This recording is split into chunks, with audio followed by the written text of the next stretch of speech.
Hello, everybody. Welcome to Arsenal X, NGR Radio's Xbox podcast. Even in audio form, we throw up the X. Yes, because we are about to throw it down. I'm your host, Eddie V. Joining me is the wise Wisconsinite, Mr. Jesse Douglas. Hello, Ed. How's it going? It is going good, man. We just had a great discussion on Nintendo Power Block. If you guys have not checked it out, do go check out that episode. Me and Jesse had a good discussion about the news and ideas for a port version of Rainbow Six Siege. Trust me, you need to listen to that because Jesse, he came through with the ideas, and I was just like, yes, yes. Like that discussion wasn't planned, but it was a great topic. So guys, do check out Nintendo Power Block on Nerds Gone Rogue or on NGRradio.com. But this is Arsenal X, our Xbox podcast, and as always, we're going to get into what's been in our arsenal. I'm actually going to start first. I didn't play anything for Xbox, and I forgot to tell you this, Jesse. While I was doing the treasure episode, for Optional Opinion, I was talking about a game called Guardian Heroes, and kind of find out that I think there's an HD version that's backwards compatible. Didn't know that it came out to 360, but it is backwards compatible for Xbox One. So I need to hook my Xbox One up, see how much it costs, and actually buy the game. Because that game came out for the Sega Saturn.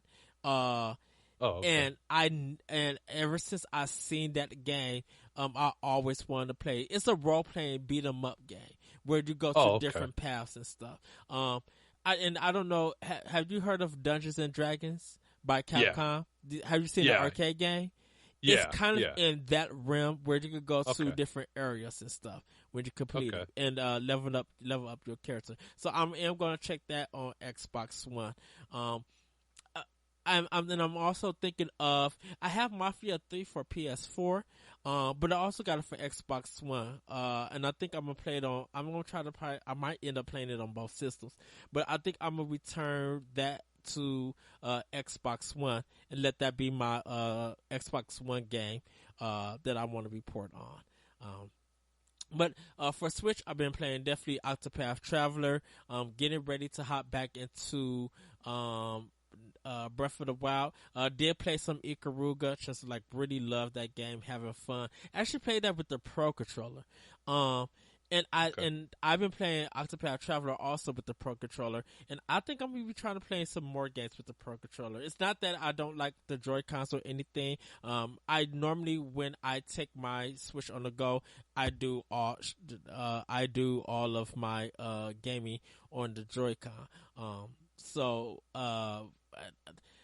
Once I get my grip back, I'm probably gonna be playing my playing my Joy-Cons on the grip and playing for there. For PS4, I played Neck 2, and I ended up being that game.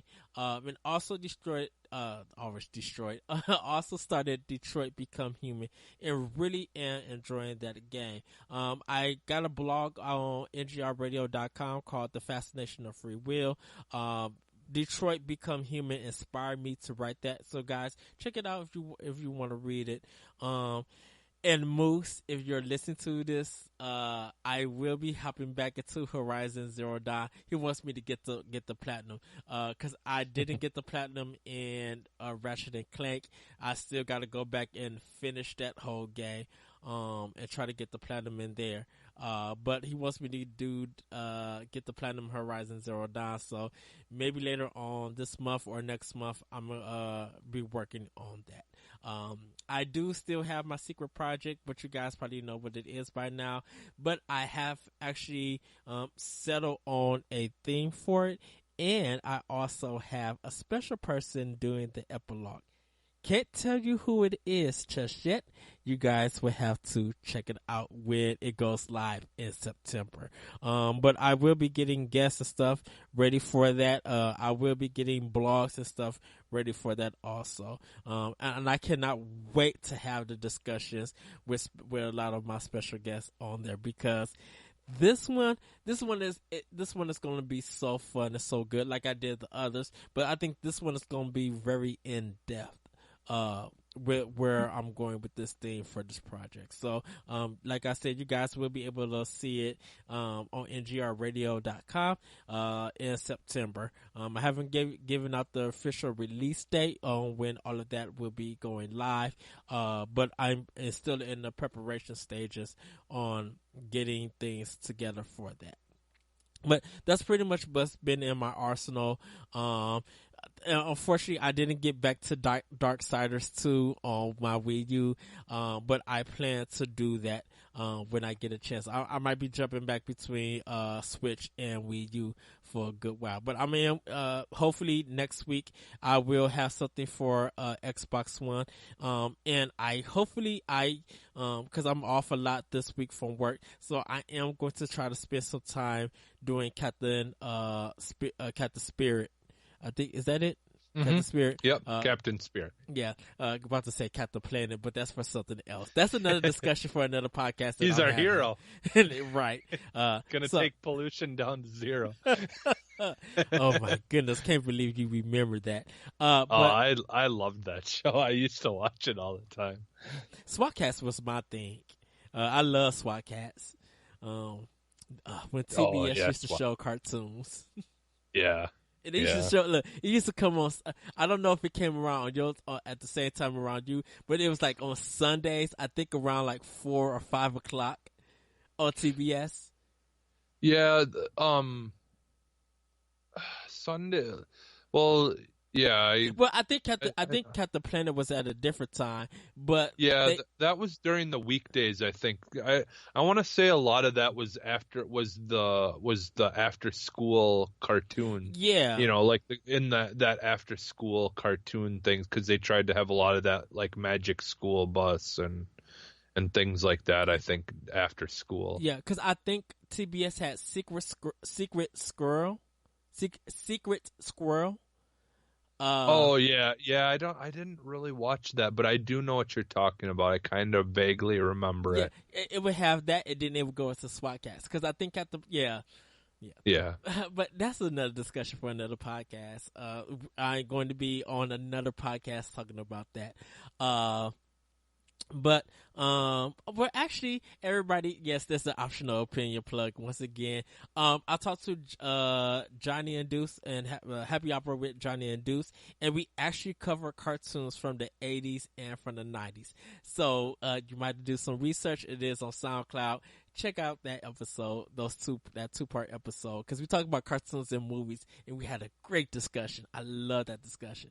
But yeah, that's pretty much what's been in my arsenal. Now to the Wise Wisconsinite. He has something special to talk about that's been his arsenal, and I don't know what it is, but I'm very intrigued. So Jesse, what's been in your arsenal?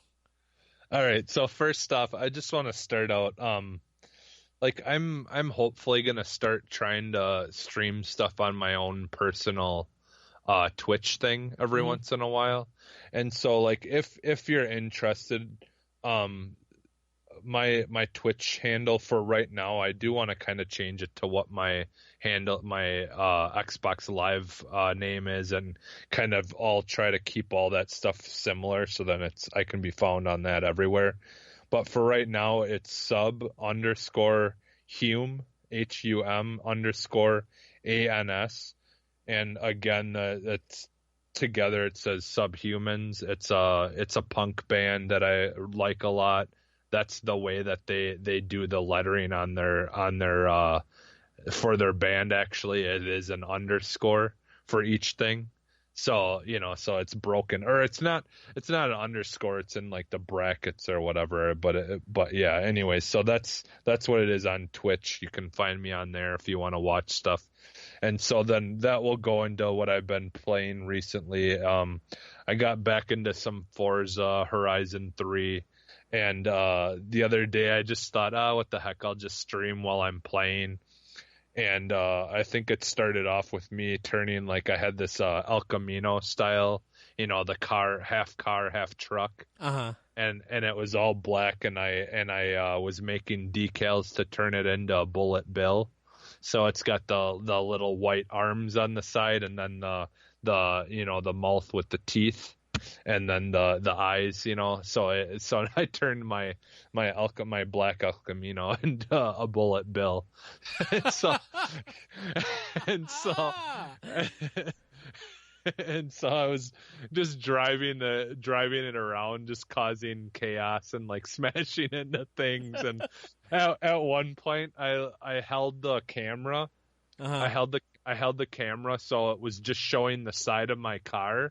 So it just looked like Bullet Bill flying through. And I would try to drive like that without actually being able to see what's in front of me.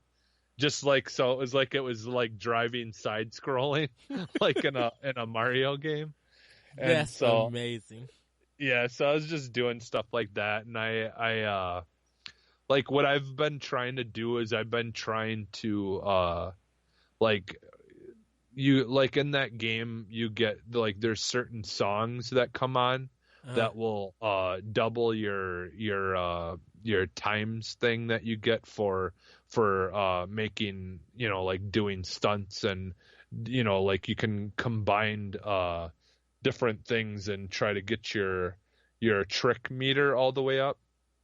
And when that song's on, you can get it up to times 10.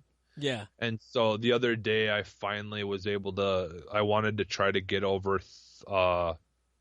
300,000 points for a combo or whatever. And so I finally did it and got and then they have like things where like there's speed, like camera things that will take a picture of you and clock you like how fast you're going. Yeah. And I was able to go through, like I was trying to beat my personal best in that the other day too, and I finally was able to get clocked going through one of those at like 170, or I think it was 178 miles an hour or something like that. Ooh. Which it's really difficult to do because there's a lot of traffic on the road. Yeah. That's procedurally generated or whatever. It's like, it's not like there's no rhyme or reason as to why cars are in certain. So sometimes there could be a lot of cars in front of those cameras and sometimes only a few. But so you've got to try to dodge them and still, maintain a really high speed while going through it. So it can be very tricky to do, but I was working on that so like I just stuff like that. I'll just occasionally I'll jump into games. If I see that like people joined my Twitter thing, I will turn the mic on sometimes and talk.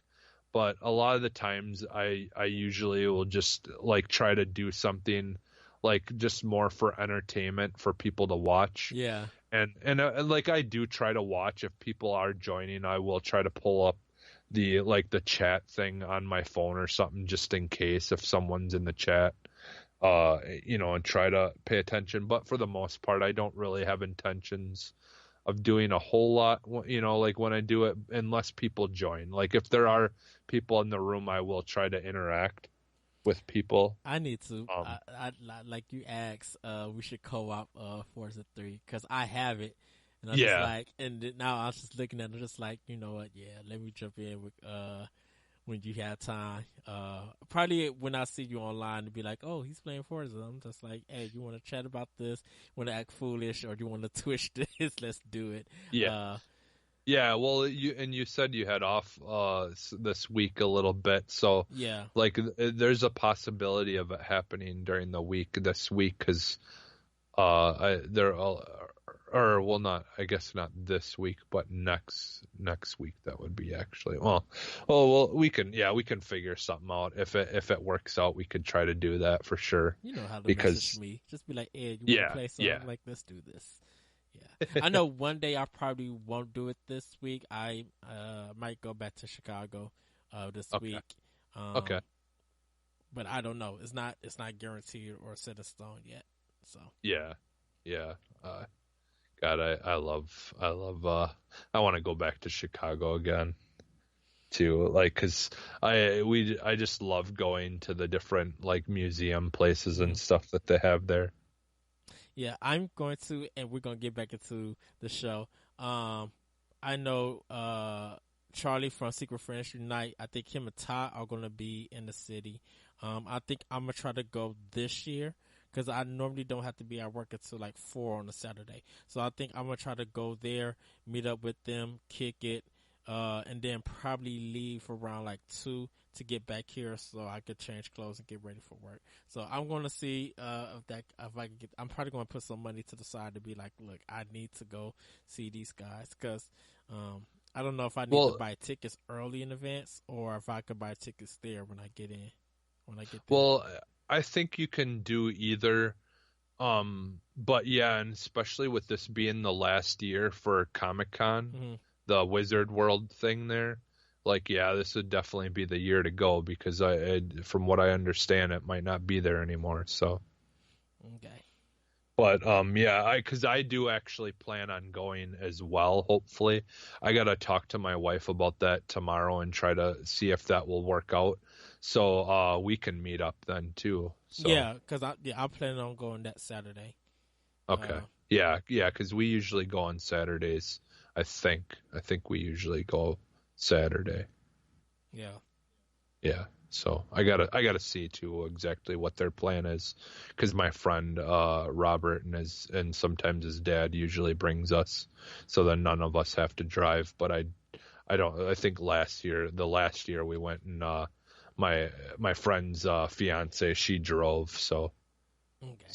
So yeah, either way, I'm hoping that I'll be able to go as well, because with this being the last year, and it's really a bummer because I always looked forward every year to trying to go to it. So, but yeah, so what else I've been playing? I did jump back into Battlefield 1 a little bit earlier this week, and I was just playing that, giving it a try. And and it's all right. I'm just kind of ready for the new one, the next one, to see what this next one's gonna be.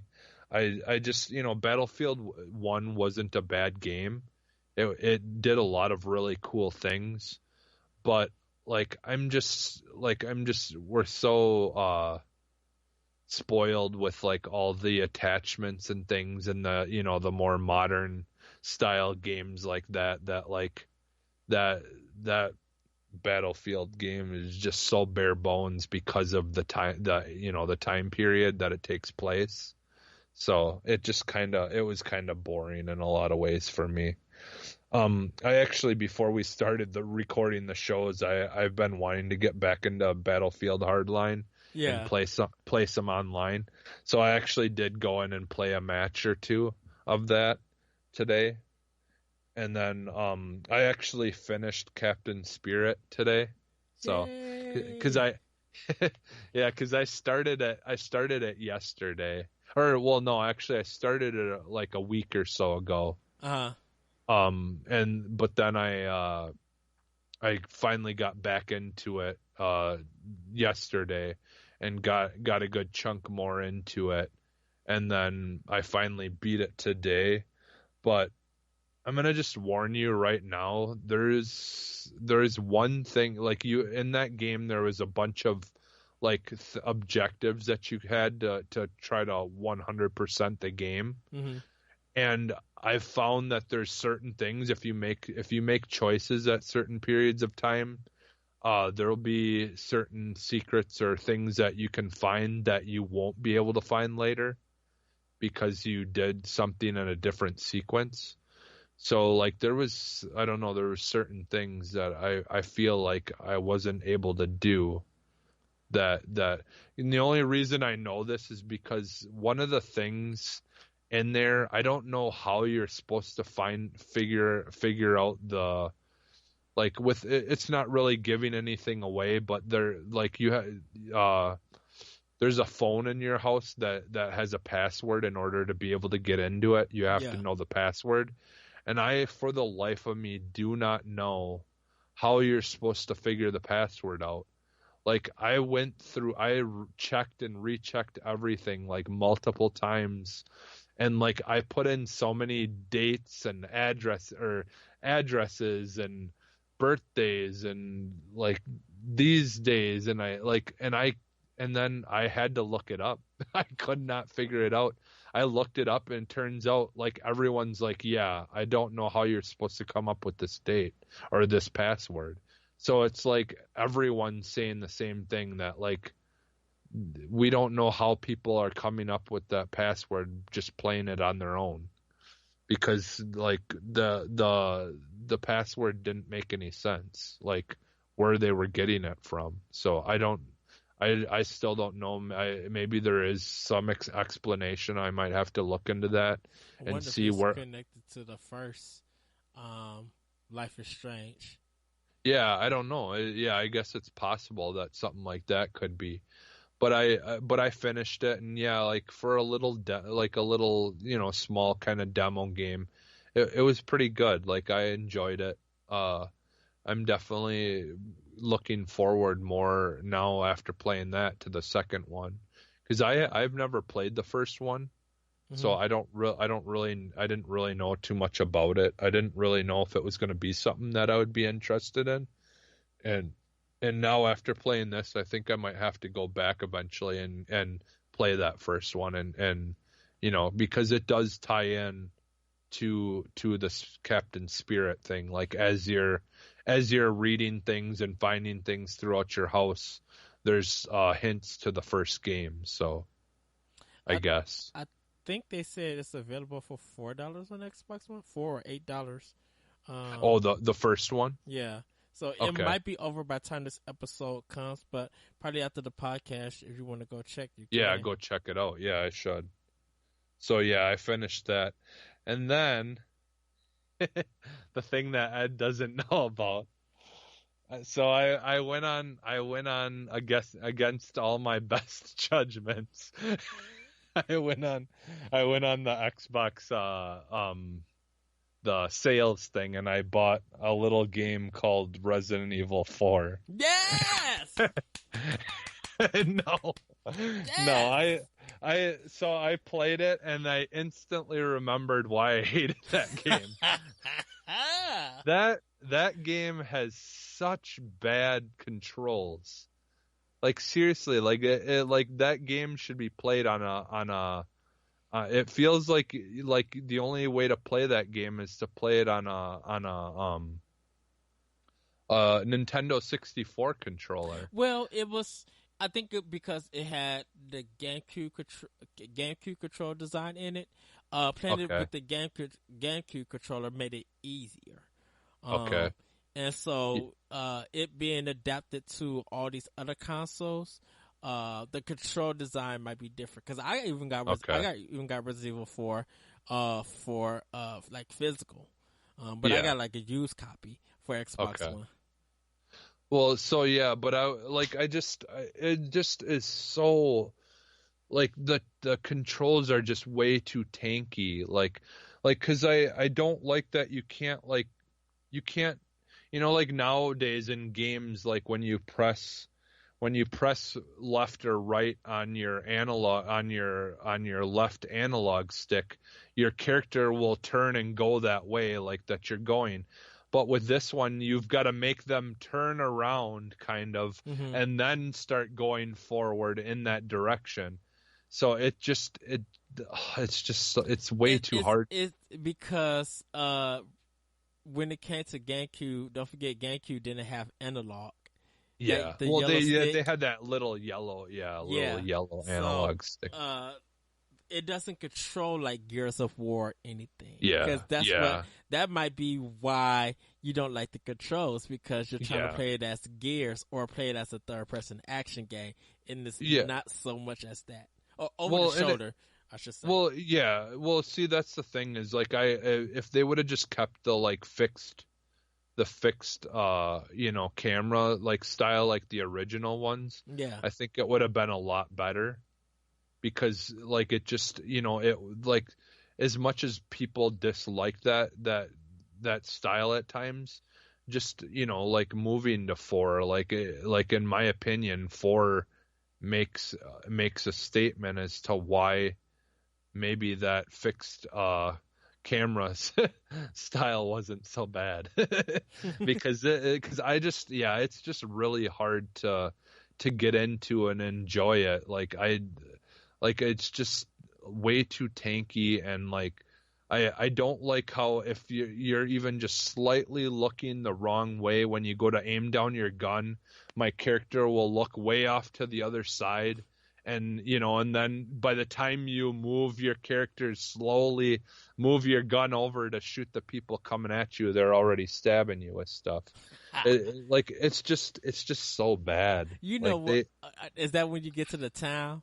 Yeah, that first town area. So what I do is, and anyone could do this. When you get in the town, make a right. And I think it's like the last house that you could get in. And what happens is that because none of them could jump through the window in that house, all of them got to come to the front door. So I don't know if it works still on Xbox One, but instead of using bullets, I pull out my knife. And while they try to come to the door, I'm just swiping. So it's hitting them in their neck. And all of them would die.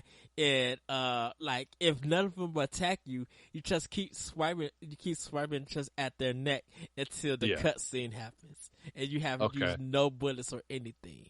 Okay, yeah, because I literally ran out of bullets during that time. And like, that was another thing too, is like they literally start you off with nothing. Yeah, you don't get any bullets at all, and it still takes like I was shooting the guys like in the head or the neck area, and it just would not down them in one shot.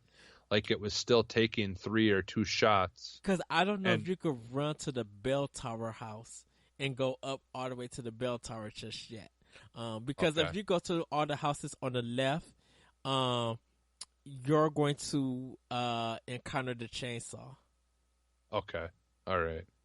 Yeah, because I vaguely remember a lot, because I've gotten much further than this when I played it the first time. Mm-hmm. Because I've played this game before, but that was always my issue, is I just didn't care for, it was just like, it was like 2 strikes for me. It was like the one I've always preferred the zombie style, character, bad guys, and they changed that. And then they went and they changed the whole camera thing, and the controls just didn't work well for me. So it was like those 2 things combined. I was just like, I'm just was done with the series at that point. Are you going to try to see it all the way through though, Resident Evil 4?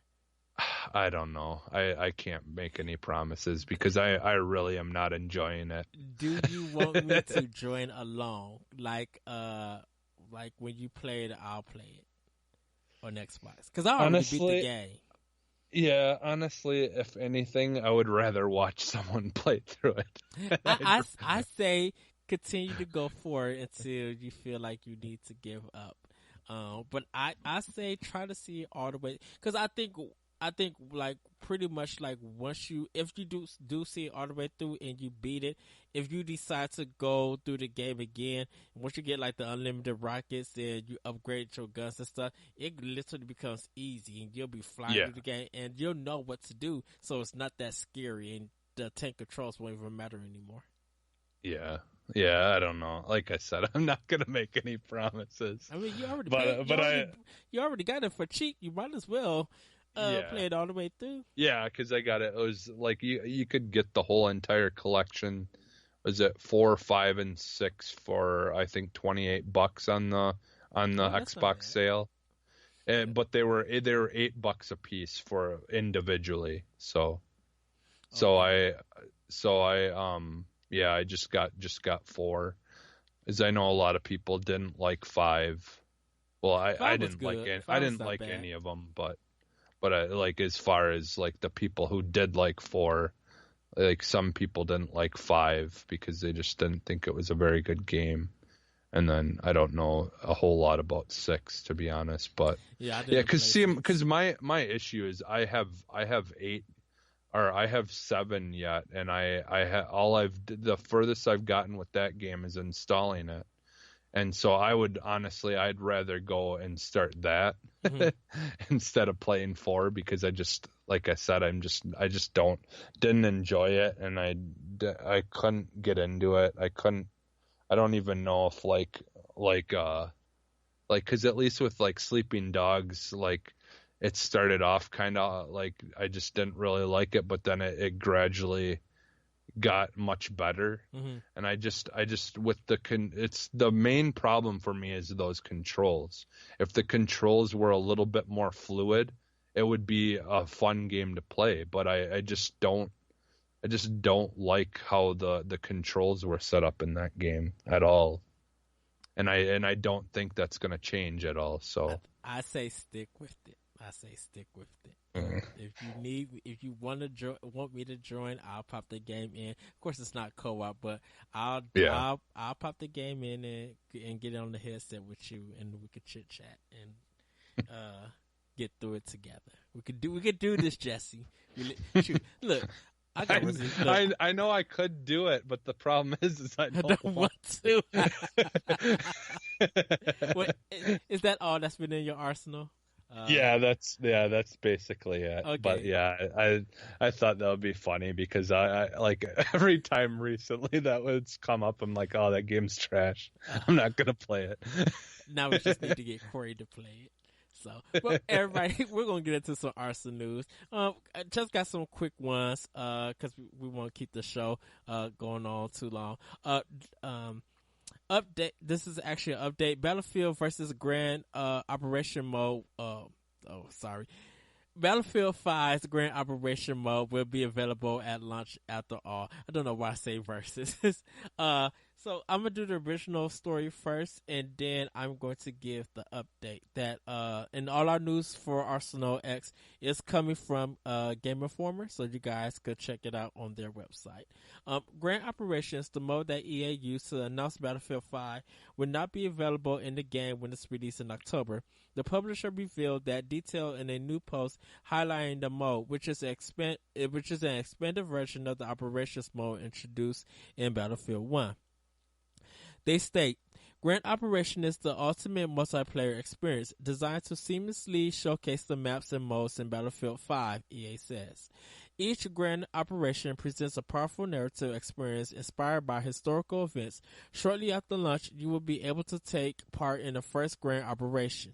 In the months that follow, you'll continue to fight across other unseen and unplayed battlefields of World War II. Matt Burks played the mode at E3 last month, and he said it was a good time. At the same time, he was apprehensive about how much content would be available in the game at launch. He may have been talking about DICE's plan to roll out additional maps in the order the real-world events happened during World War II, but this point still stands. We don't know what shortly after launch translates to specifically, but one thing's for sure, neither of the two modes that EA highlighted at E3, Grand Operations and Battle Royale, are going to be playable when the game launches on October 19th. And this is the update that EA has. DICE and EA have changed course with regards to the timing of when the flagship Battlefield 5 mode will be available, issuing the following statement. Battlefield 5 Grand Operations is an experience that will be playable at launch and as part of Tides of War. As we are still in development of the game, things change, and what we discussed in a blog that we released at EA Play when we revealed Grand Operations has been updated to reflect that. A new a mode that they promised is now finally coming out. So, yay. I just have another Battlefield 5 story, and then we'll have a little discussion about it. Jesse, EA not against Battlefield 5 crossplay. Suggests cloud-based feature makes it a given. In their Q1 earnings call today, Electronic Arts talked a little bit about their future plans and fielded questions from investors. One question specifically needled Vice President of Investor Relations Chris Evenden about Fortnite, specifically whether EA has been looking at Fortnite's success with cross-platform play to games like Battlefield 5, which has its own Battle Royale mode. It's an interesting question to ask EA, who has stayed fairly quiet on the subject of crossplay, and Sony choosing to block it on the account level to ensure there is no carryover. Evident, however, started off by saying that the inevitable march toward cloud-based gaming means community to a platform will be a thing of the past. Electronic Arts became an evangelist of this platform agnostic cloud philosophy at E3 earlier this year when they expanded to the idea of streaming games to your phone. Evan then explained that EA is looking at current crossplay opportunities for their titles. We're looking at key franchises in terms of how we can deliver cross-platform play in a similar way that Fortnite has, especially some of our titles that have a broad and diverse player base, he told investors. The ability to bring PC to mobile or mobile to console can bring family and friends together, and we think that that's an important part of our future development profile. Expect more from us on that front in the future. So I don't trust EA with this crossplay thing at all, and I know it'll be more of a rigid thing, but I'm like, who's trying to play an EA game on mobile/tablet to play with Xbox One and PC? Like, are you really trying to do what was that the one game that they showed at E3 that had that tablet game? Oh yeah, crap. What was that? That whatever that heart trash was. Yeah. I don't see EA being good to do it. And because they looked at Fortnite and have ideas and stuff, well, Fortnite is playing with Switch players.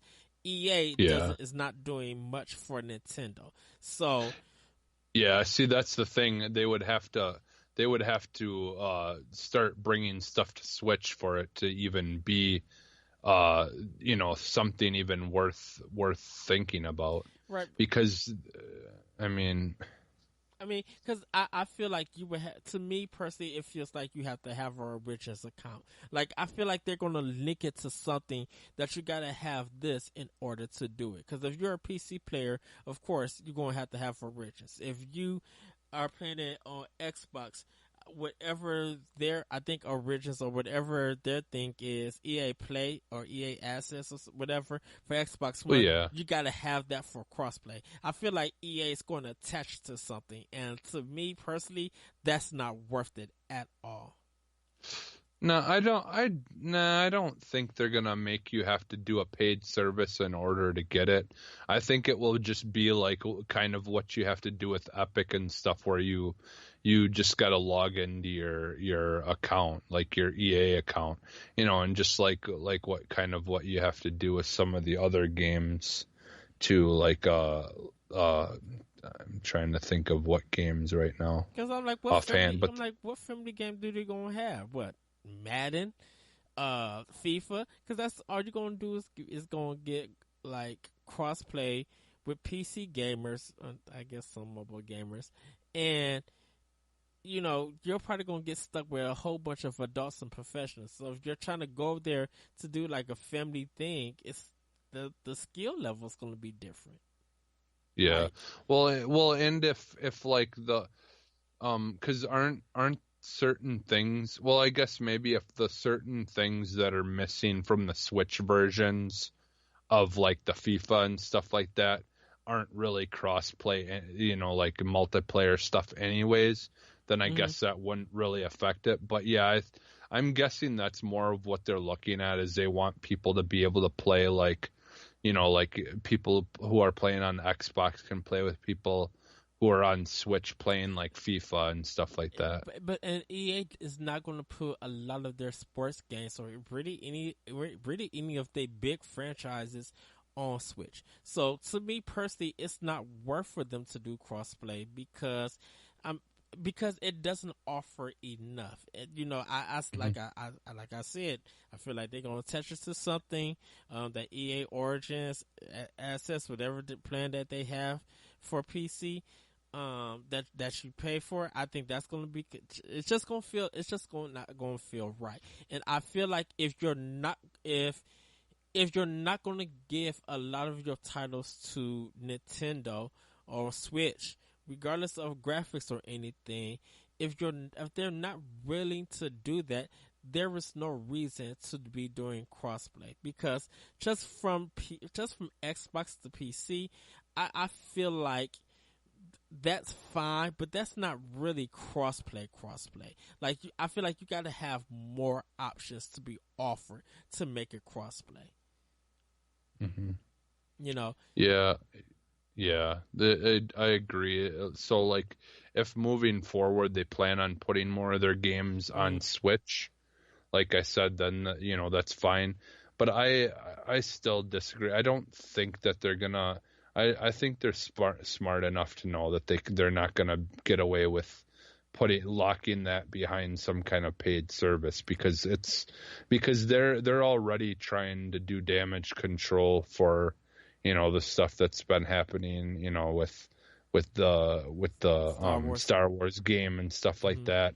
I don't think they're enough time has passed for them to even think about doing something like that's going to put them back in the negative media again. So well, I don't know. I just because there really is no need to be asking for extra money for crossplay because Epic has showed us it's literally just a matter of like just changing a couple little things and it's really not that big of a deal. Yeah, but this is to make it happen. But everybody's cautious because this is EA. That's why. Yeah. I don't. I'm not. I'm not in that. Like, I'm not really in that boat anymore. Like, like for me, it's just a case by case thing with EA. Like I'll still buy stuff from them, but only if they do things the right way. And the second that they screw up or do something that I don't like, well then I just won't give them money. Like that's like I mean there's already not a whole lot that they have to really offer that I really want anyways, other than Battlefield. But I mean, and that's why I feel like. I feel like if EA is going to do crossplay, I think the not benefit. I think if they're going to go all out on this kind of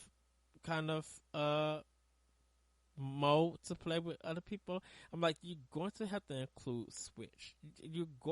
Because you're not going to do if Sony is blocking it. That's not. I mean, that's not going to do nothing. That's not going to do nothing for EA. But I'm like, if you put projects on Switch, people will buy the game on Switch and crossplay with PC and crossplay with Xbox. And now that I think that would make Battlefield 5 a little bit liver because now it feels like each system is a war upon itself.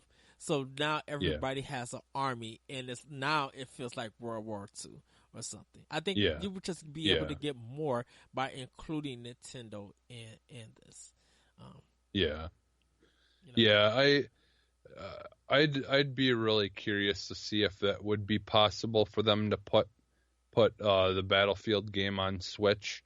I feel like that I don't know if the Switch could honestly handle it. Like and it's the Switch. I mean, FIFA has its own engine for Switch. Yeah. So I think if they could make a game on that same engine to run a Switch, it would work. Yeah. I mean, but you'd still have to. There'd still have to be things that they can't really take out or change too much in order for it to work that would be fine. with another system. I mean, if they did want to do crossplay, right? I mean, that would be fine. A lot of people. Well, because I think Dice Engine is not all of that impressive at all. To really be the truth, I don't think their engine is like superior to anybody else's because everybody asks like, well, how in the heck Wolfenstein 2? It might not look like Xbox One, but it looks good and functional, and yet EA can't try to do the same thing to put on Switch.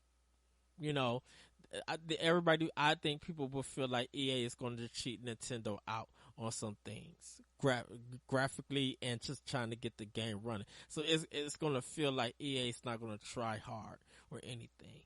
But you know, it. I'm worried more about EA because I don't think they're such a technical powerhouse compared to what to like Point Blank could do with a port for Nintendo Switch. You Yeah. know, Well, I think the issue is like the games like Battlefield and stuff are like even taxing on usually on the consoles in general. Like really the only way to play those kind of games and the way that it's supposed to look mm-hmm. is on PC. So I think that's the thing is like they're so focused on a really powerful, system and a setting that it's just hard for them, I think, to even consider trying to put something like that on Switch just because they already don't run to their full potential on the consoles, no matter what console you have. I I think that's the problem is mm, they've always been very ambitious with trying to make like things, push the hardware to its limits, and stuff like that. So sometimes I just feel like EA doesn't try. I think they give you the smoke and mirrors, and then when you get the actual product, it's not wow. It's not wow. This looks gorgeous. This is be like this looks nothing like what you showed at E3 and what you hinted at. Yeah, it's running. It could be running on PC, but PC got like 17 different graphic cards that come almost out every day or announced almost every month. So I mean, yeah, to pay for a $60 game, you got to spend almost $1,200 to have the nice looking game. And it's just like really. I'm like, there's gonna be a graphics card that's gonna outface that graphic card. So it's just yeah. so Well, there's already like obviously like no one has a TV, like a TV in their house that they can go and watch it in its full potential, but there's videos on YouTube already of people like for a year, like at least a year now, mm, of people who have rigged their PC to be able to play an 8K yeah, resolution, yeah, and they've rigged their monitors and stuff to be able to like show 8K resolution, and they played Battlefield 1 in 8K resolution, and like even just watching it on a regular TV, it's amazing how amazing that game looks like running at a really high resolution like that. But see, that's the thing is like to really appreciate what they do, you've got to unfortunately have a really powerful setup and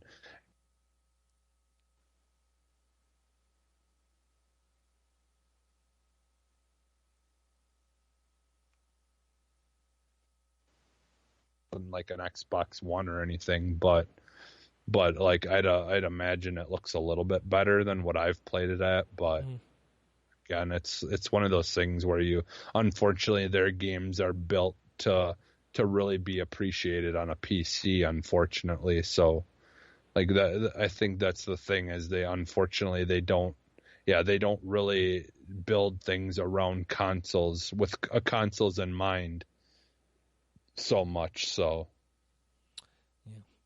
Well, we're gonna move on to the next one because the next two stories or three stories is not that big. Xbox games will go for August. Includes Forza, For Honor, and more. Microsoft has announced what games Xbox Live Gold members can look forward to in August, and there's a good amount of variety in the selection of freebies. Throughout the entire month, players can grab Forza Horizon 2 for Xbox One, which received solid reviews back in 2014. For the first 2 weeks of August, players can also pick up the polarizing Dead Space 3, which is playable on both Xbox 360 and Xbox One, thanks to backwards compatibility. Starting on August 16th, players can participate in some Night on Viking on Samurai Warfare and Ubisoft's For Honor, which despite a rocky launch has been improving ever since and is kicking off its 7th season of free DLC next month. Players can also pick up Epic Mickey 2 in the later half of August. Like Dead Space 3, it is available on both 360 and Xbox One. As an extra reminder, don't forget that you still have a few days to pick up some of July's free offerings of Assault Android Cactus, Death Squared, and Splinter Hit Cell Convictions. I need to check to see if I got those games. But yeah, I need to get Dead Space 3 because I have 1 and 2 on my Xbox One, but I need to get 3. I have that game on PS3, but I kind of want to play it now because if it is backwards compatibility and we could do online, I probably will play with you, Jesse, or with Corey, and see if we could beat that game. Yeah, I have all of the Dead Space games already, just because I have the EA access or whatever. Okay. So, cause I ended up getting EA access basically because at that time, like, there were a lot of the Battlefield games and stuff like that. Yeah. I had played at some point, but I got rid of them, like sold them. But then I just wanted to have that ability to go back and play them whenever I felt like it. And so I just basically got that because they've now, at this point, they've added like every single Battlefield game that I'd want to play on there. You know, like even Bad Company 2 is on there and stuff like that. So, and then yeah, like all the Dead Space games are on there. So I have those all downloaded and stuff. I owned most of those games though already before I got that, but like I didn't want to buy 3.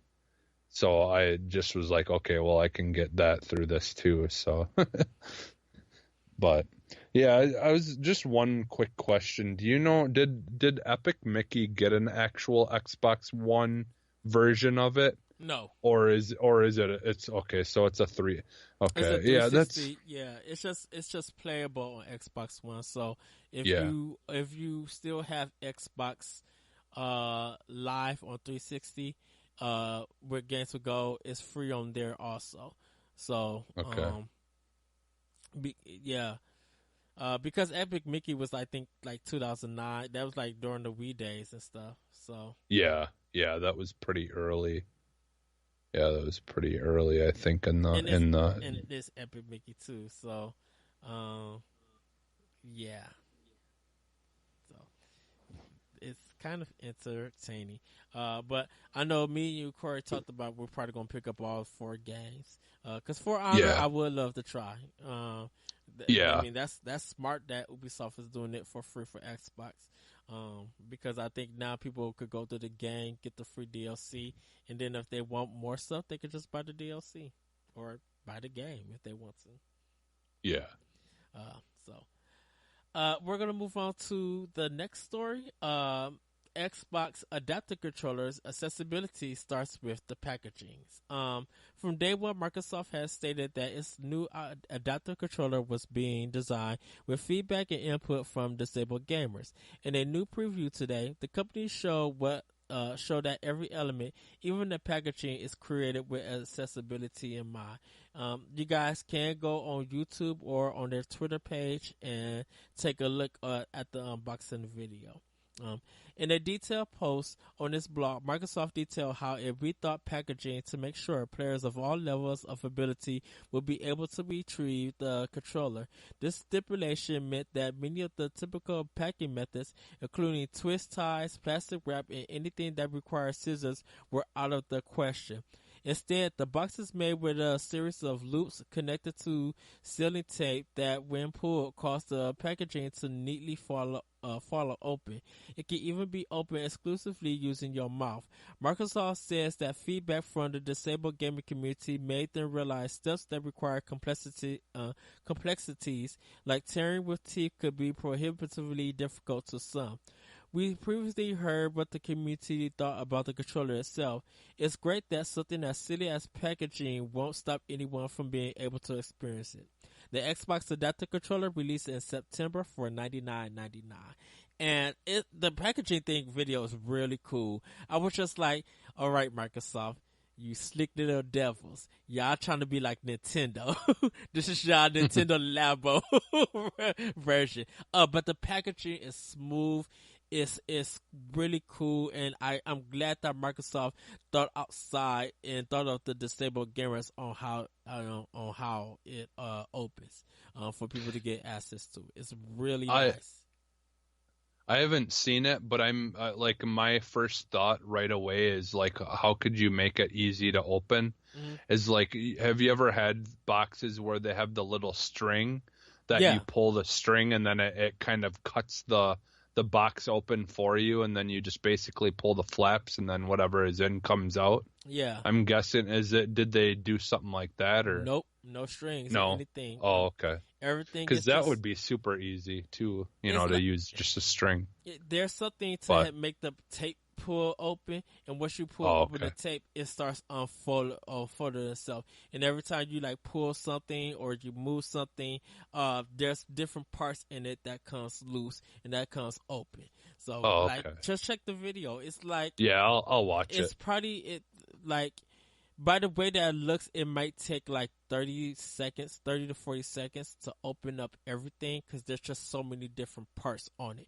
But they really thought that once you open it, it's easier to get through. And I was just like, y'all was very creative of getting this box open. So I think they probably discussed, wrote out stuff, tried things. I think they really put a lot of effort into it. Like I said, everybody, you guys probably see it on YouTube.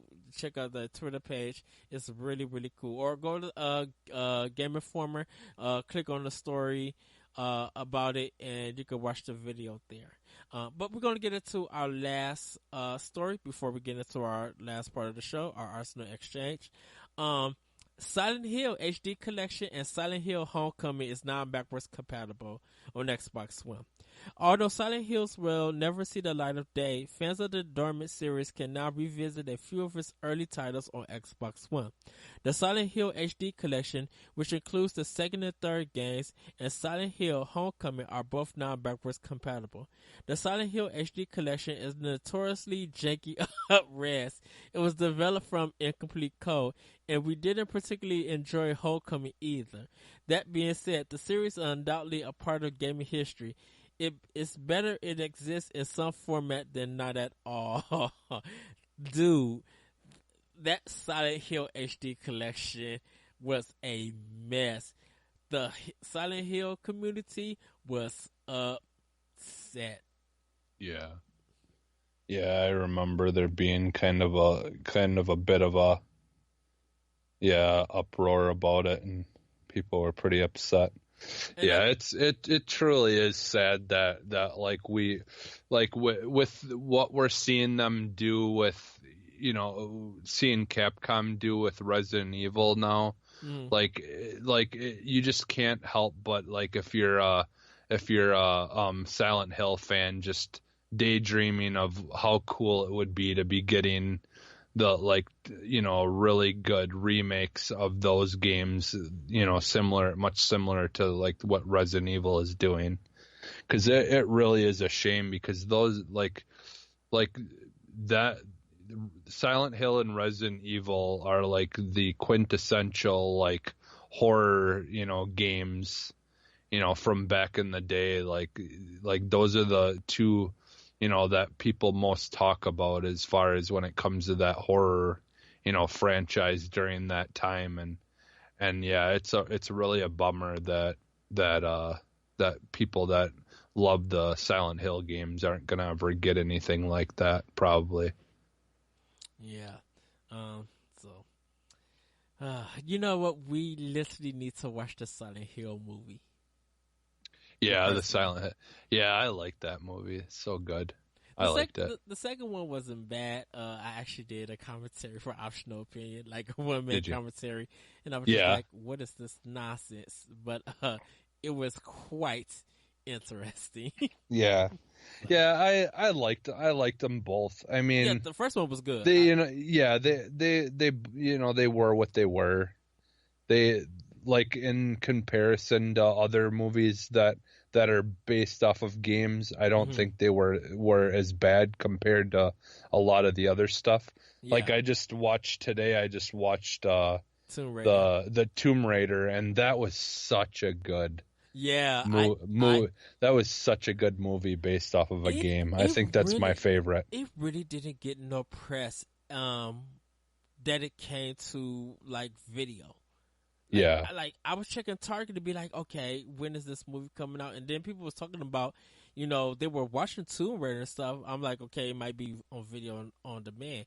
Like I just happened to like walk through Target and see it there. But yeah, I went to the movie there to go see Tomb Raider and was thoroughly impressed and enjoyed. And hopefully they make a part two because it really is a great movie.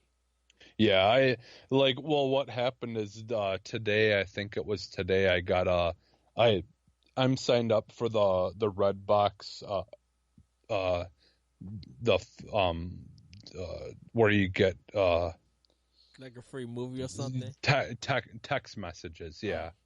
Yeah, so like I got a thing to a promotion code today for rent two for the price of one basically. uh-huh.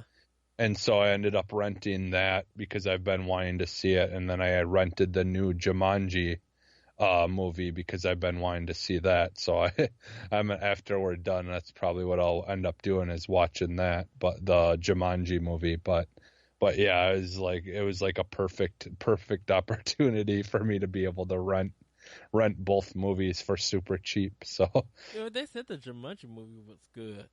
yeah, everyone says that it is really good. So, and I did watch a little bit of the beginning of it because I was like trying to fall asleep, and I just put it on anyways, and then I did. But yeah, like just the cast alone is just was worth seeing it for. So The I love Rock, the cat. Yeah, well, The Rock, and then you've got Kevin Hart. you got yeah, Kevin Hart and Jack Black. Like Kevin Hart and Jack Black, like just the idea of having them in a movie as like that is just hilarious. Like that's so good. But yeah, so Yeah.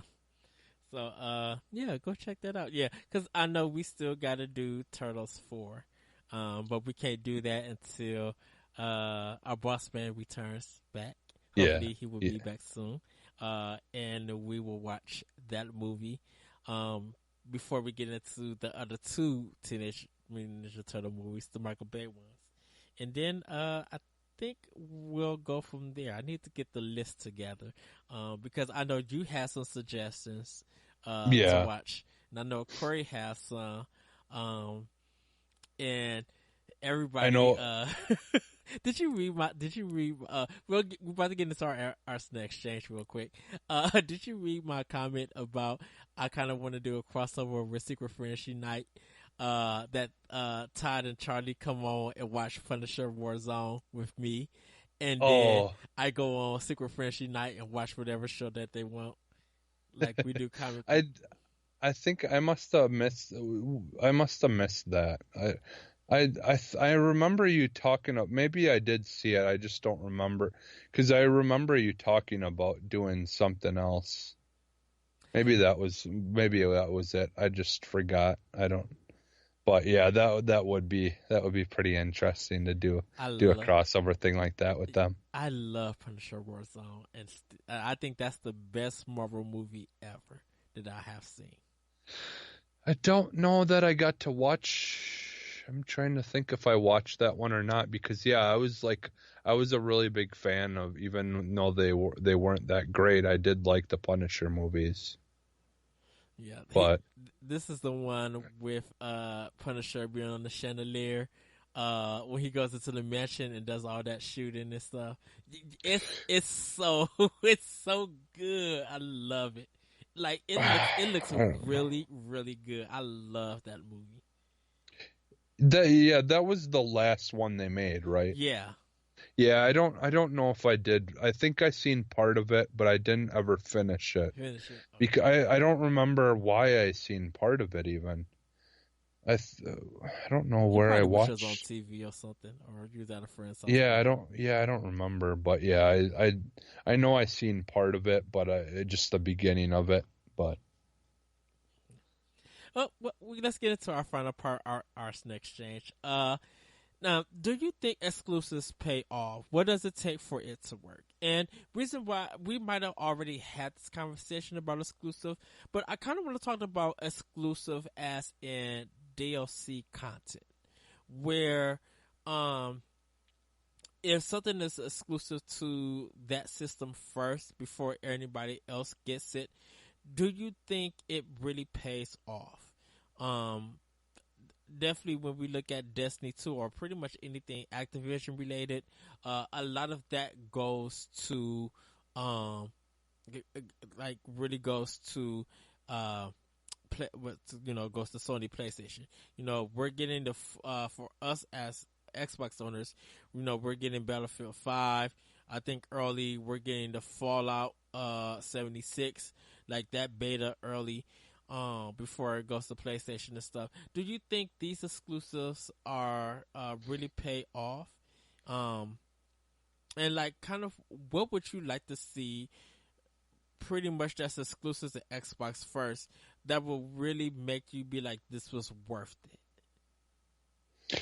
well, okay, so like for me, like obviously, I think it depends on how much clout a game has. Mm-hmm. Like I feel like there would have been a time like if during like when like the first Black Ops game came out or something, like had PlayStation had the rights to, early access to that, to the Call of Duty games during that time, I think that would have been a really big deal. But as of right now, like the Call of Duty games just don't carry the weight, the impact that they used to have. So like I honestly, like I kind of laugh at it because like almost I'm like every time that I see a thing where they're like, like promoting that, ooh, like PlayStation has first access to the Call of Duty games, and I'm just like, yeah, they can have it because no one cares. Like, Right. so what? So like it just doesn't hold any weight anymore. And so like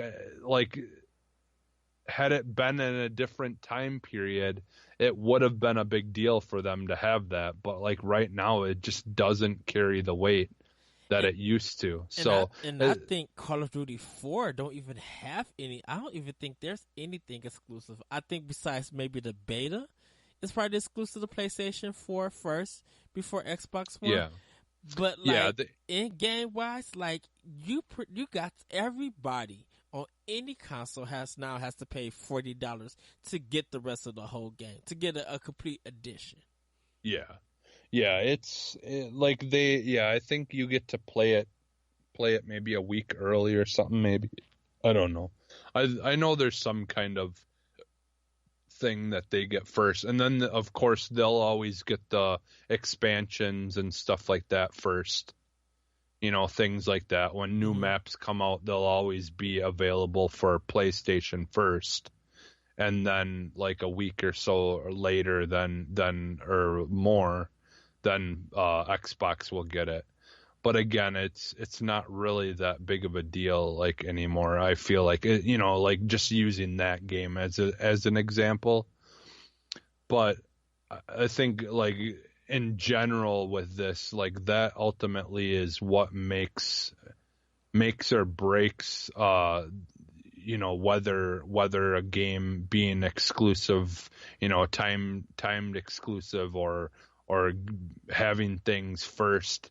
It all depends on what game that we're talking about. And like, and like I said, like there would have been times where having the exclusive stuff to the Call of Duty games would have been Mm-hmm. a big deal, but it just isn't anymore.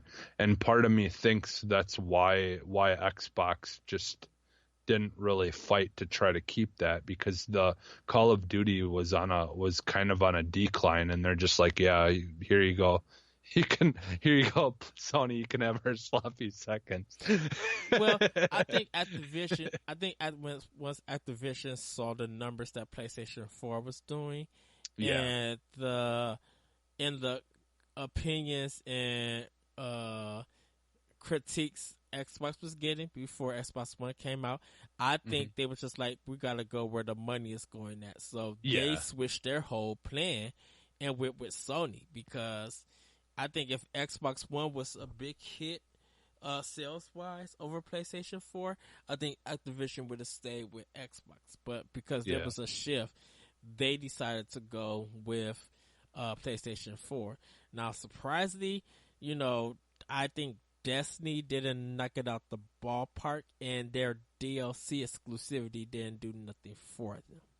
Yeah, that was, but again, like those games, like as a whole, like the Activision games just really haven't been doing as well like anymore. Like even like the first Destiny was a pretty big deal, and then the second one, I mean, it was a big deal when it first came out, but people like pretty quickly realized that it really wasn't what they wanted, and it didn't really, it kind of dropped off pretty quick, and people still have been having issues, and like just waiting for it to be what they want it to be.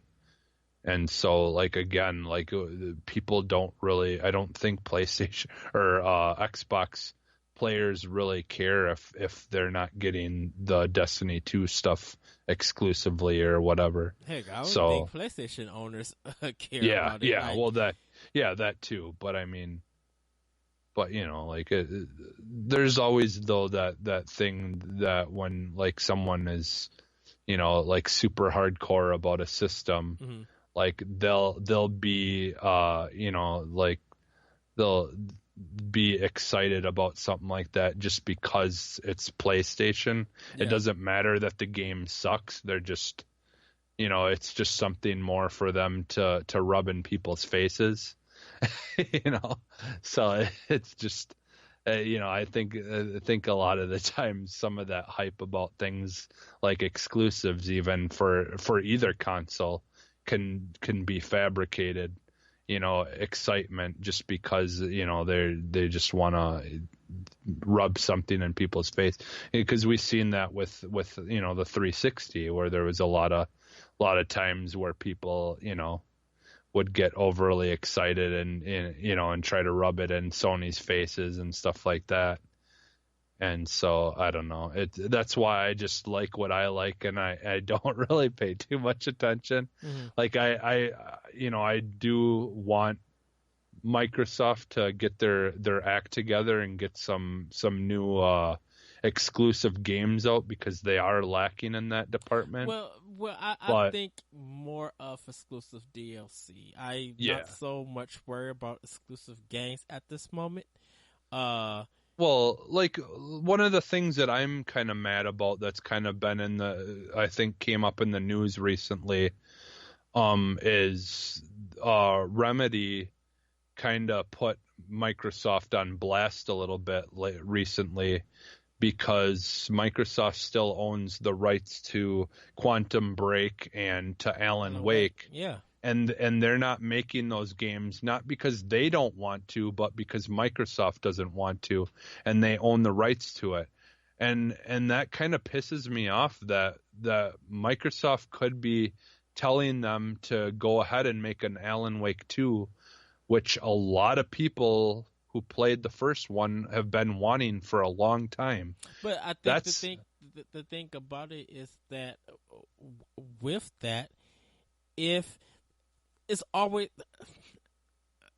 it depends on contracts, and it depends on if Remedy, when Microsoft went to them, or Remedy went to Microsoft, if they put on the contract that Remedy would not own the IP, Remedy, that's going to be more on Remedy. Rather they put Microsoft on blast or anything, within that contract, Remedy should have said, if anything happens to this IP, it is ours. It is still ours.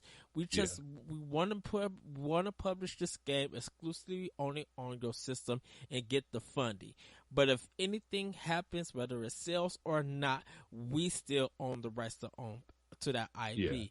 And since Remedy did not do that, that's on them. I think Remedy just needed business so they could stay afloat because and part of it I think is because Alan Wake came out during a time when Microsoft wasn't so great of a company to be developing things for either. During the 360 era is when they were on top of the world and they were acting the way that Sony is right now, where they just would. I wouldn't say so much that. I think Alan Wake would have been successful if gamers were people who were varied in their library. I always talk about having a diverse library, and because 360 and a little bit of PS3, because FPS around that time was such a big money maker, a lot of gamers were buying more FPSs than they were doing horror or doing action games like that. Besides Gears of War, stuff like that. People will copy off of Gears because it was successful. A lot of people bet big, or if they put out a first person shooter, that was going to make that company money. And because they felt like it would sell well on 360, anything outside that genre wouldn't do nothing unless you were Nintendo.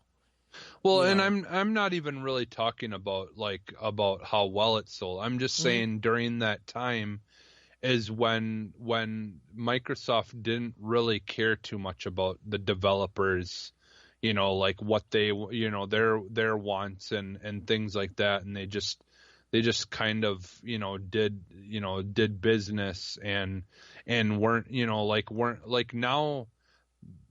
Microsoft's trying to be a little bit more conscious and trying to be better about taking care of the people who want to make games for them. And so that contract with them was made during that time when they weren't the greatest company to work with. And we talked about that when whatever Microsoft was at in their way of doing business, that was without Phil Spencer being in lead. That decision was made by other people.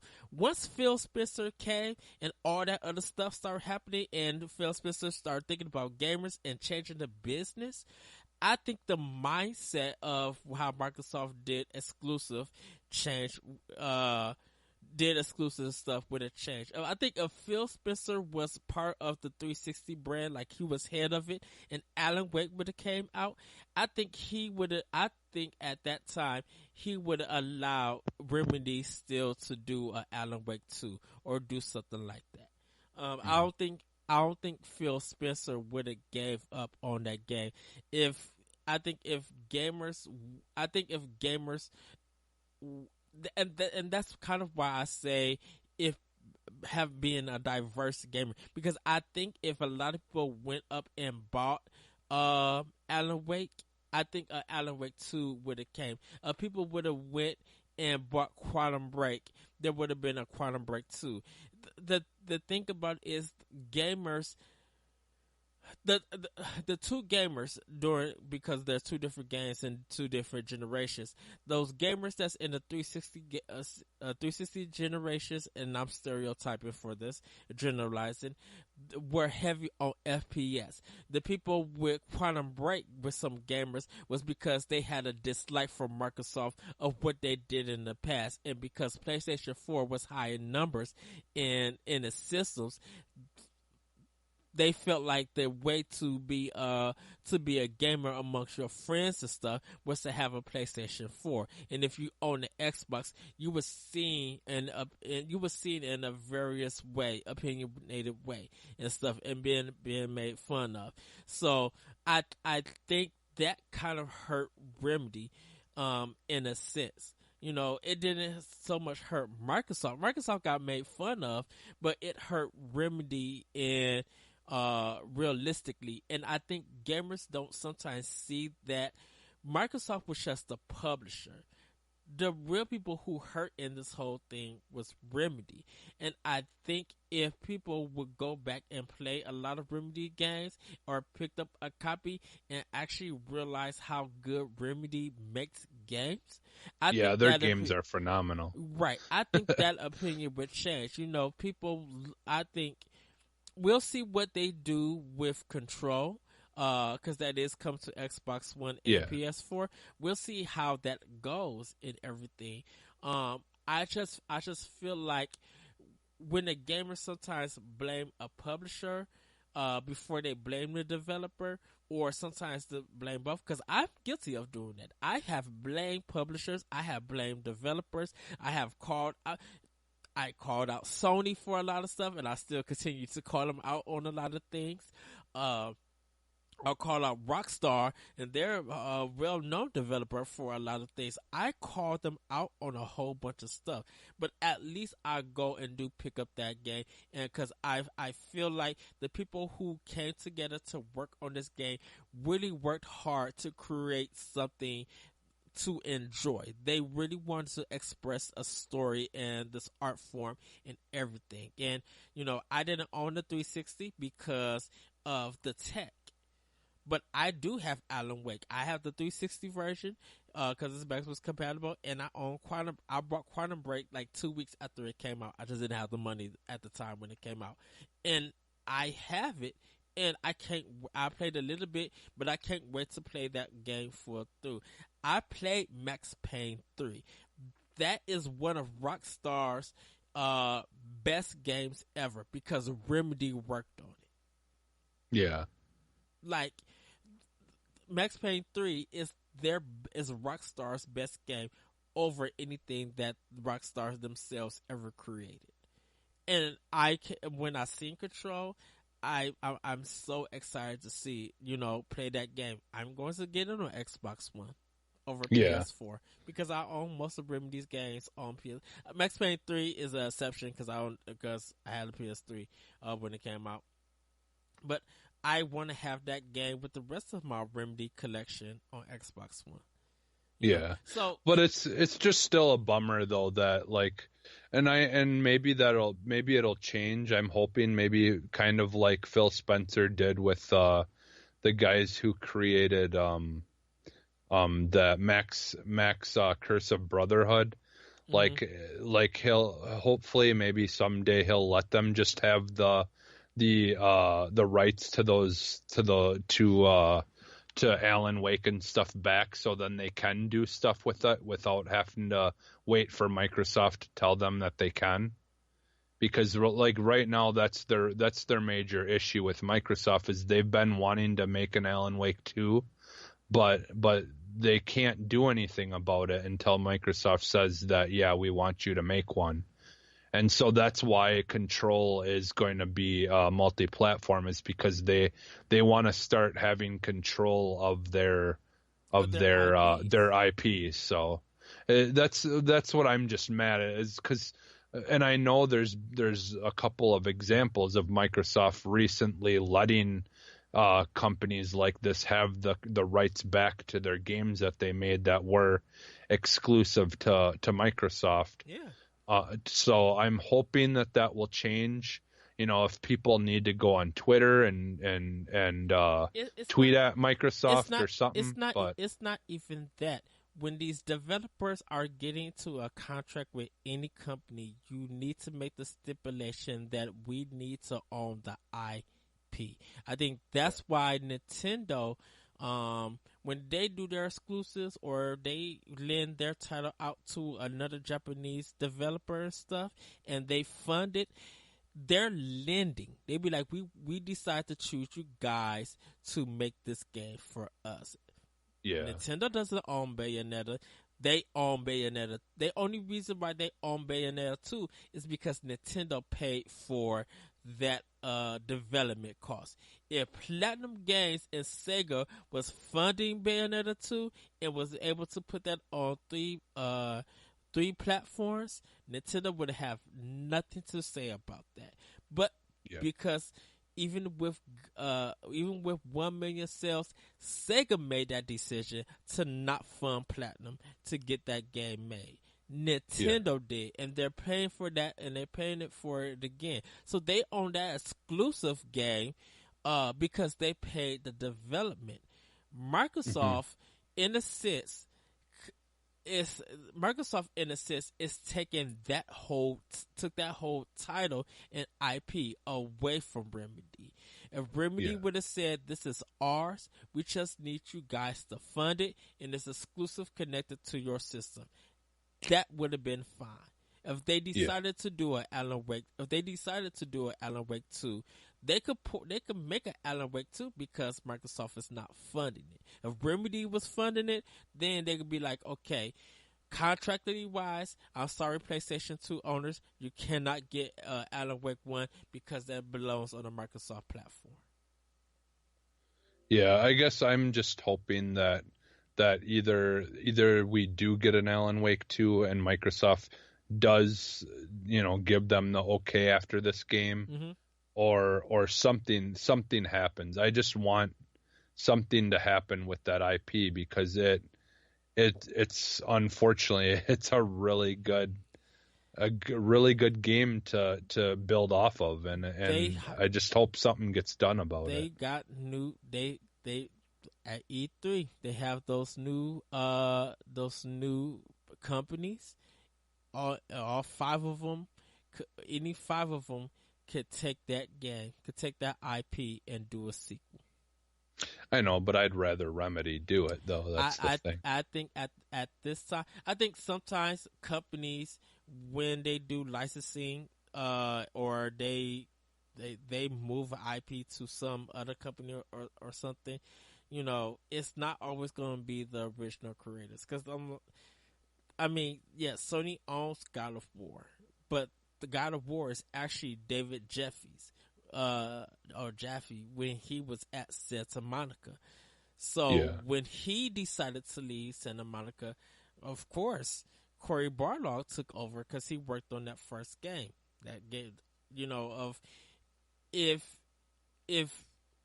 David Jaffe was an independent developer and he brought that to Sony, I think he would have told Sony, as long as I could keep this IP in this mice, I will make it exclusive for your system and not put it anywhere else.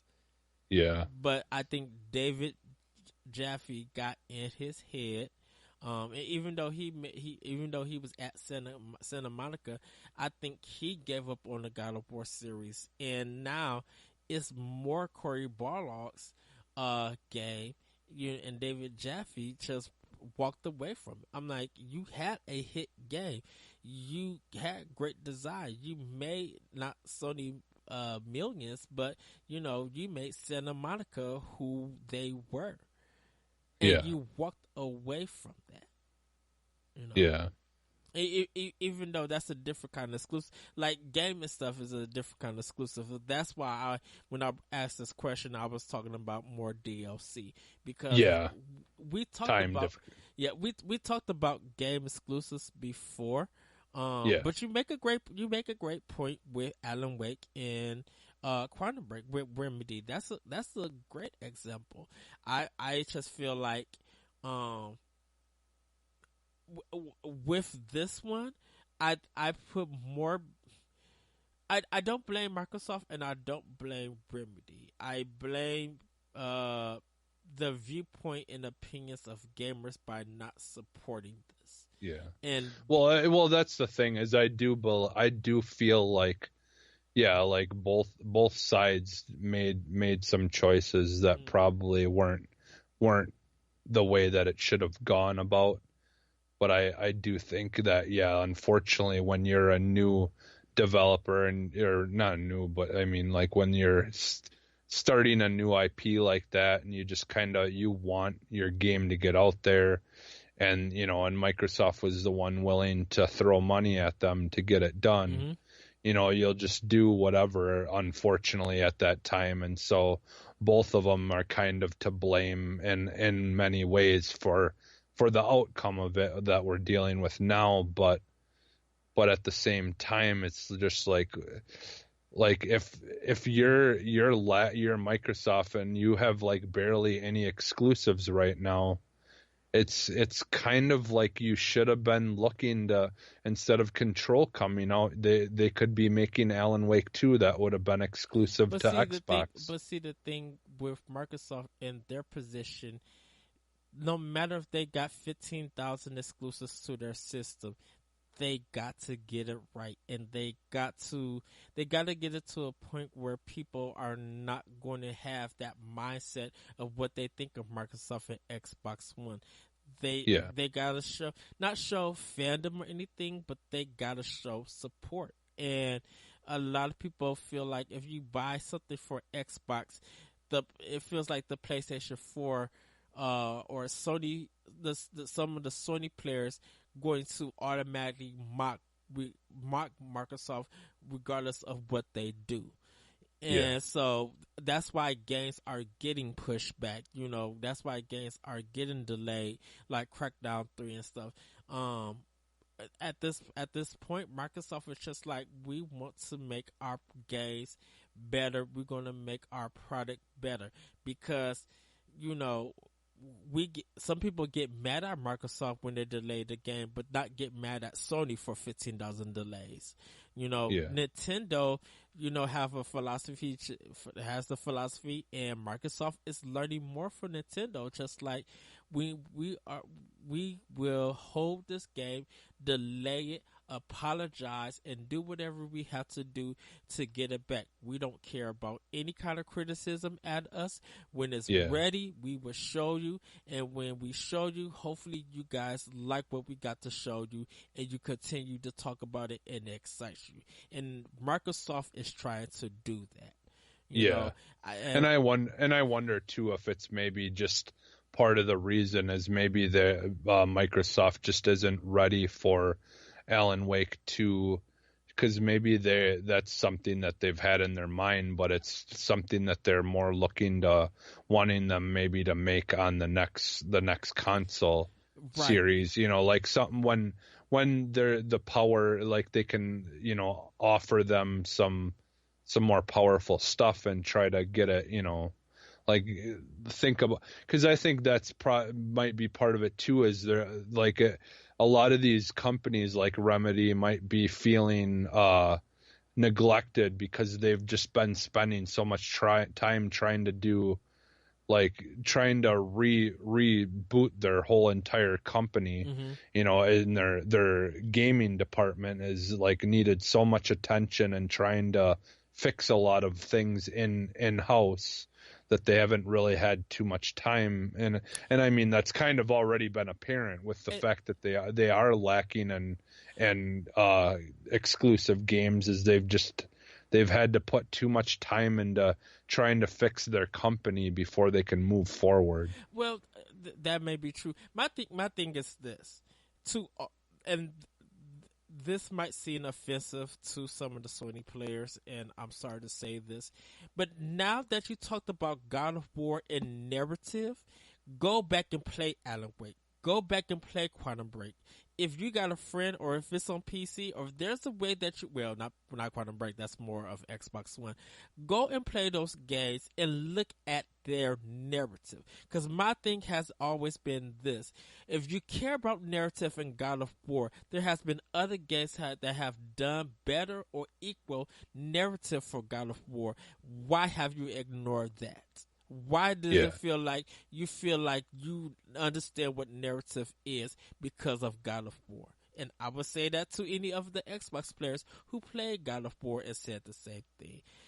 Even with the Nintendo crowd, if you have talked about narrative and you have played a game from Nintendo that told a great narrative and it's just mind blowing, and never played anything else that have great narrative, go and play these games. Go play Yeah. Alan Wake and Quantum Break and look at that narrative. Don't look at the presentation. The narrative and the presentation are two different things. Yeah.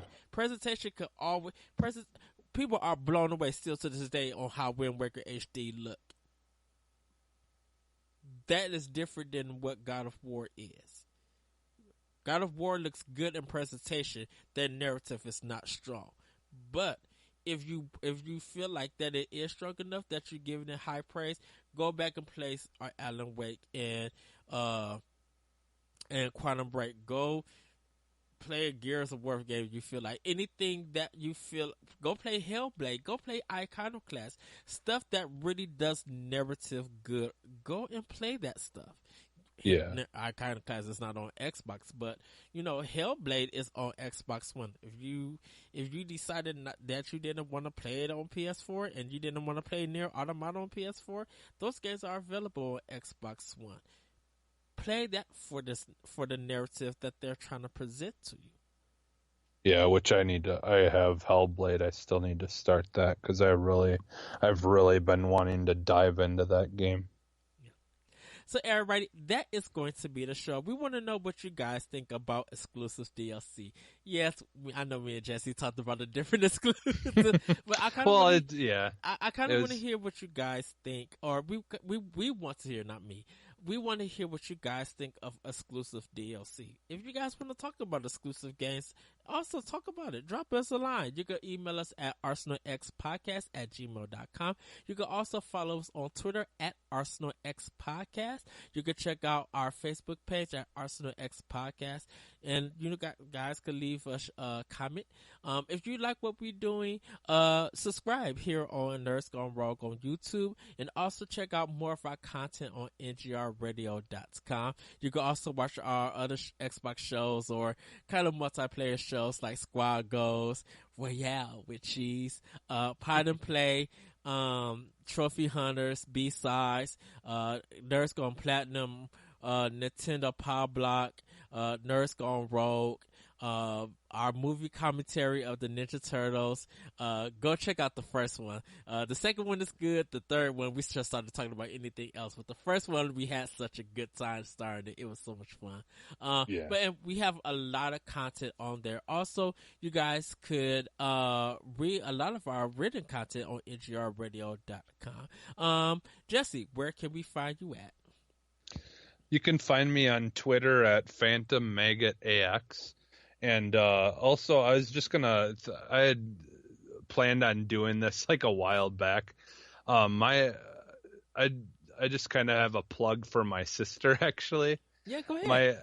My sister, she makes like candles and like unique things like that, like the Palo Santo or whatever wood.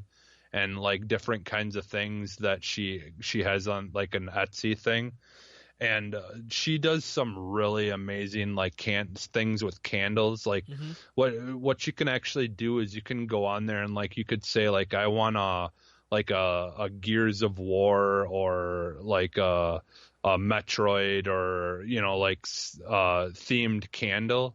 And you can actually give her ideas, and then like if it's something that she doesn't quite like know a whole lot about, she'll do some research on it, and then she'll kind of try to come up with an idea of how to make like a theme, like candles themed like whatever it is that you want her to do.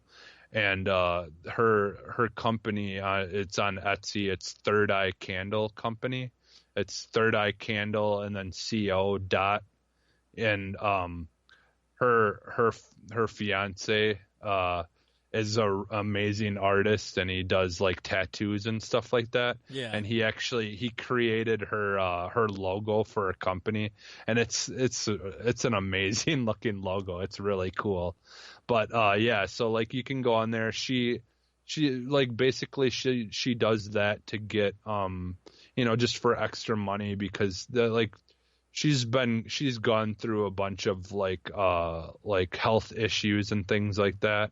And so like she always can use the extra money for like paying for like doctor bills and things like that. And if it's something you're interested in, like the candles can be just for decoration, but you can burn them, and she makes them all different kinds of scents and everything. Like, I mean, there's like the stuff that she goes through is in depth into making these things. They're just really cool looking though. Like, if you go on her thing, you can see some of her stuff that she does. It really is like an art. Like, it's more like artwork than anything else. It's like one of those things where it's almost too good looking to burn it. So, but yeah, so Third Eye Candle Company, or so thirdeyecandle.co or co dot. And yeah, like she basically will ship things out, and she'll keep in contact with you, try to let you know like when she's getting things ready and stuff like that if you need that. So she tries to be pretty hands-on with keeping in contact with people that want to buy stuff from her and stuff. So yeah, so. All right. Yes. Did you say your Twitter name already? Yeah. Yep. Oh, okay. You guys can find me on Twitter at ThatRetroCode. And also, if you guys want to check out my podcast, it's Optional Opinion. You can find that on SoundCloud, iTunes, Google Play, TuneIn, and other podcast apps. Also, me and Jesse got our own Twitch page. I am the Lyrical One on Twitch. And if you guys want to friend me on Xbox One, or Xbox stuff, I should say, it is the Lyrical One. Where can they find you also, Jesse, on Twitch? Oh yeah, I'll say it again. It's sub underscore HUM_ANS, and so it's Subhumans, but it's the underscore breaks it up again. It's a punk band that I like, and I just thought it was made for a good screen name. So with that, everybody, have a great week. Have a great weekend. As always, we gotta throw up the X for a time. Yes, because we're exiting out here on Arsenal X. We'll see you guys next week, and hopefully our boss man will be joining us. And with that, we'll talk to you later. Bye, everybody. Bye.